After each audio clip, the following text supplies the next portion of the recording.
You know, and I had forgotten this until sort of recently. Somebody said, "Hey, I have tickets to your Kennedy Center show." I said, "What Kennedy Center show?" I'd forgotten I had that show. So it reminded me of a letter. So I put that into the text of the show, of a letter that I wrote when I was, I guess, 13, 12 or 13.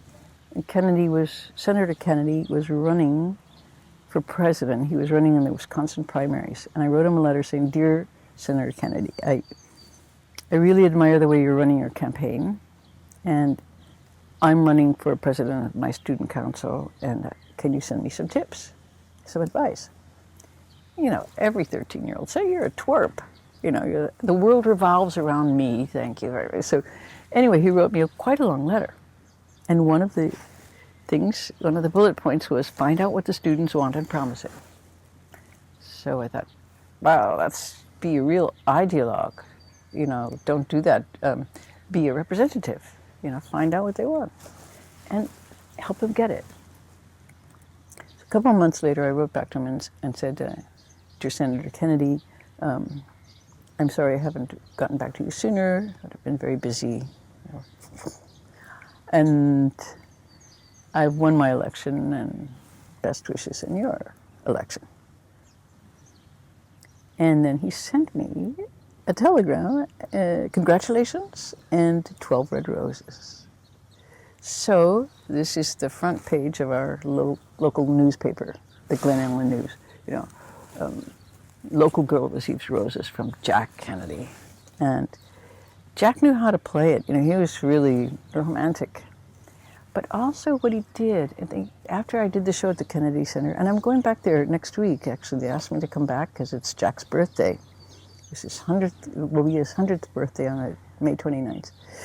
And so it begins a year of celebration of his influence on people. So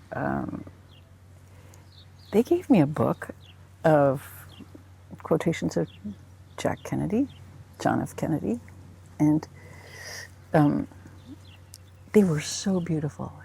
It actually broke my heart. These things were, poetry is the soul of the country, you know, and art is what makes us who we are. And it was, no American president, before or since, has said things like that. And then left a big monument. Well, he didn't leave it. It wasn't his idea. But there's the Kennedy Center for the Arts, and I found it really inspiring because that is where things come from.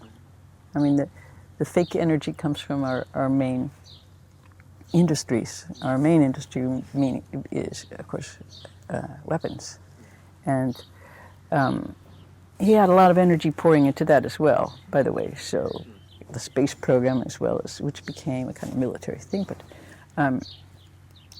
But it made me so happy to read this thing that an American president recognized that it is basically